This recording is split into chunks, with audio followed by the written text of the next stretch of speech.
সুপ্রিয় দর্শকবৃন্দ, আসসালামু আলাইকুম রহমতুল্লাহি ওয়া বারাকাতুহু। প্রীতি ও শুভেচ্ছা নেবেন, আশা করি সকলে ভালো আছেন।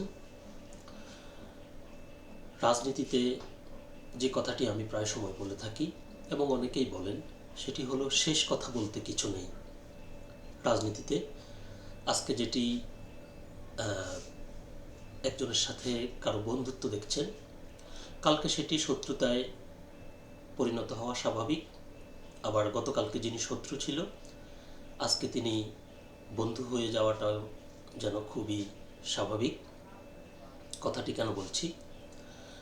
বিএনপি চেয়ারম্যান তারেক রহমান আন্তর্জাতিক সংবাদ মাধ্যম টাইম ম্যাগাজিনকে একটি সাক্ষাৎকার দিয়েছেন। সেখানে তিনি বলছেন যে আওয়ামী লীগকে যে নিষিদ্ধ করে রাখা হয়েছে বা আওয়ামী লীগ যে নিষিদ্ধ, এখন তাদের কার্যক্রম নিষিদ্ধ, তিনি এই নিষিদ্ধের পক্ষে নয়। নীতিগতভাবে তিনি মনে করেন যে কোনো রাজনৈতিক দলকে নিষিদ্ধ করা যায় না। যদি সেই রাজনৈতিক দলের কেউ অপরাধ করে থাকে তাহলে তার শাস্তি হওয়া উচিত, এই ব্যাপারে তিনি কঠোর। তবে দল নিষিদ্ধের পক্ষে নয় তিনি। এই যে তিনি দল নিষিদ্ধের পক্ষে নয়, তিনি অপরাধীর শাস্তি চান। তিনি সেটি একটি আন্তর্জাতিক সংবাদ মাধ্যমকে সাক্ষাৎকারে তিনি এটি বলেছেন।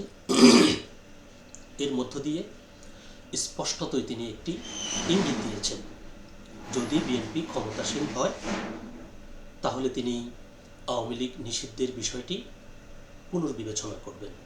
অর্থাৎ এই যে তিনি পক্ষে নয়, এটার মানে তো একটি বার্তা রয়েছে। তো এ নিয়ে কথা বলছি, তার আগে চলুন আমরা সেই সাক্ষাৎকারে তিনি অ্যাকচুয়ালি কি বলেছেন আর প্রাসঙ্গিকভাবে আরও কি কি কথা বলেছেন সেটি আমরা আগে পড়ে আসি। যে সংবাদটি উঠে এসেছে বাংলাদেশি একটি জাতীয় দৈনিক বার্তা বাজারে, চলুন আমরা দেখি আগে সেখানে কি লিখেছে। টাইম ম্যাগাজিনের সাক্ষাৎকার, কোনো দল নিষিদ্ধ নয়, অপরাধীর শাস্তি চান তারেক রহমান। এটি হচ্ছে প্রতিবেদনটির শিরোনাম। বিস্তারিত বলছে, নির্বাচনে আওয়ামী লীগকে বাইরে রাখার বিষয়ে বিএনপির চেয়ারম্যান তারেক রহমান সরাসরি কোনো মন্তব্য না করলেও নীতিগতভাবে কোনো দল নিষিদ্ধ করার পক্ষে নন বলে জানান তিনি। তারেক রহমান বলেন, আজ যদি একটি দল নিষিদ্ধ করা হয় তবে কাল আমার দলও নিষিদ্ধ হবে না, তার নিশ্চয়তা কি?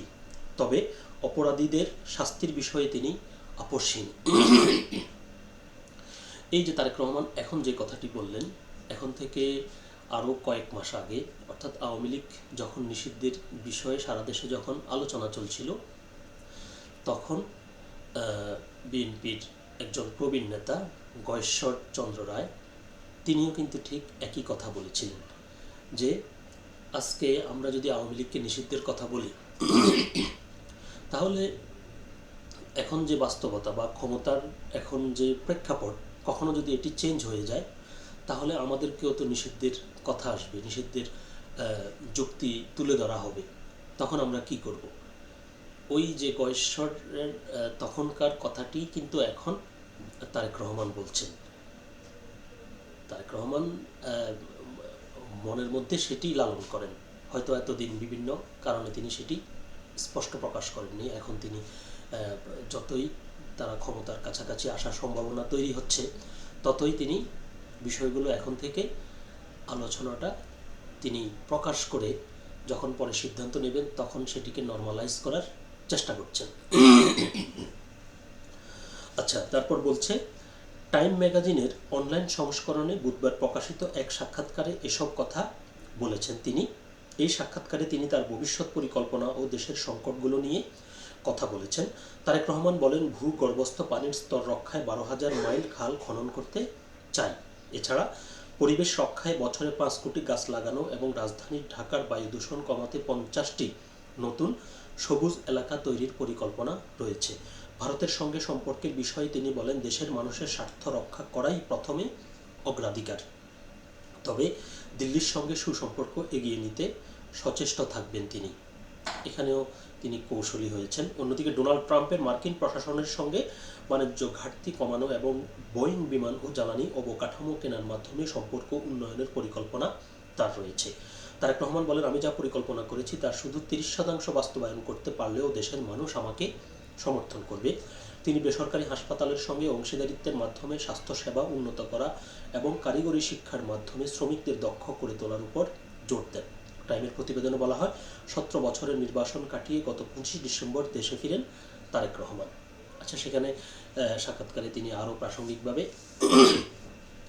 তার প্ল্যান পরিকল্পনার কথা তিনি বলেছেন, যেগুলো তার নির্বাচনী প্রচারের অংশ এবং তার দলের অবস্থান। তো সেটি নিয়ে আমরা কথা বলছি না। আমরা যেটি নিয়ে কথা বলতে চাই সেটি হলো আওয়ামী লীগের নিষেধাজ্ঞার ব্যাপারে। তো এই যে তারেক রহমান, তিনি স্পষ্ট করে না বললেও তিনি একটি ইঙ্গিত দিয়ে রেখেছেন। আসল কথা হচ্ছে যে রাজনীতিবিদরা বেশিরভাগ সময় তারা যেটি চান বা তারা হৃদয়ে যেটি ধারণ করেন, লালন করেন, সেটি তারা অনেক সময় সরাসরি বলেন না, তারা আকারে ইঙ্গিতে কথা বলেন। যেহেতু রাজনীতিক বুদ্ধির খেলা, এখানে সব সময় বুদ্ধি খাটিয়ে চলতে হয়, বুদ্ধি খাটিয়ে কথা বলতে হয়।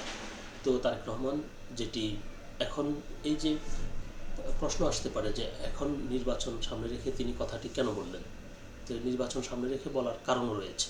সেটি হচ্ছে যে সবাই জানবেন যে বিএনপি জোট এবং জামাত জোটের অন্যতম টার্গেট হচ্ছে আওয়ামী লীগের ভোট। তো এখন আওয়ামী লীগ কাকে নিরাপদ মনে করবে নির্বাচনের পরে কে ক্ষমতায় আসবে, এটি যে এখনও যেমন অনিশ্চিত, ঠিক তেমনি নির্বাচনকে উপলক্ষ করে যতগুলো জরিপ পরিচালিত হয়েছে সবগুলো জরিপেই বিএনপি বিপুল সংখ্যাগরিষ্ঠ পাওয়ার ইঙ্গিত দিয়েছে।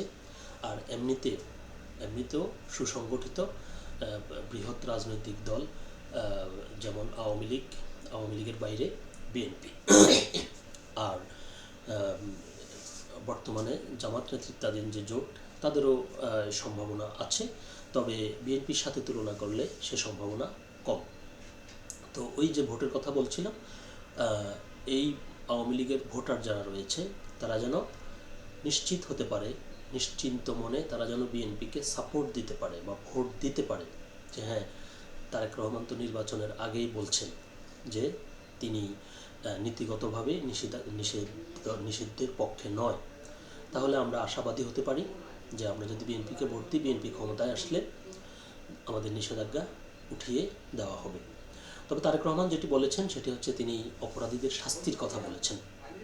অপরাধীদের শাস্তি নিশ্চিত হওয়া জরুরি, তবে তিনি দল নিষিদ্ধের পক্ষে নয়।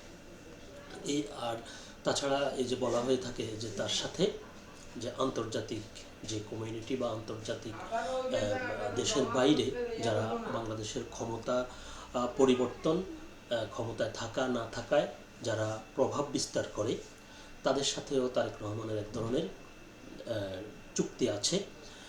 বিশেষ করে আওয়ামী লীগের বিষয়টি নিয়ে কানাঘুষা বলছে যে দিল্লির সাথে তার এক ধরনের, এটি একেবারে মানে কেউ প্রকাশ্যে বলছে না, কিন্তু সবাই দিল্লির কর্মকাণ্ড এবং বিএনপির এই যে তারেক রহমান এখন যে কথাটি বললেন এবং বিভিন্ন সময়ে নেতাদের যে বক্তব্য, সেখান থেকে অনেকে অনুমান করছে যে বিএনপি ক্ষমতায় আসলে আওয়ামী লীগের যে নিষেধাজ্ঞা সেটি উঠিয়ে দিতে পারে। তো এখন তারেক রহমান টাইম ম্যাগাজিনকে যে সাক্ষাৎকার দিয়েছেন, সেখানেও তিনি মূলত সেটার ইঙ্গিতে তিনি দিয়েছেন। তো পরে নির্বাচিত হলে তখন তিনি বলবেন, আমি তো আগেই বলেছি যে আমি দল নিষিদ্ধের পক্ষে নয়। তবে হ্যাঁ, এটি ঠিক যে আপনি যে কোনো দলকে নিষিদ্ধ করার চেয়ে আপনি সে যা করে তার বিপরীতে আপনি ভালো কিছু করে যখন আপনি জনগণকে আকর্ষণ করতে পারবেন, জনগণের মনে আপনি স্থায়ী আসন গাঁথতে পারবেন, সেটার চেয়ে আর বড় কিছু হয় না। দল নিষিদ্ধ করলে এটার একটা প্রভাব কিন্তু এরপর নিজের গায়েও পড়ে। একটা কথা, যেমন ধরুন এখন এই যে গত 15 বছর আওয়ামী লীগ যেসব অপকর্ম করেছে, খারাপ কাজ করেছে, তার কুফল এখন তো তাদেরকে ভোগ করতে হচ্ছে।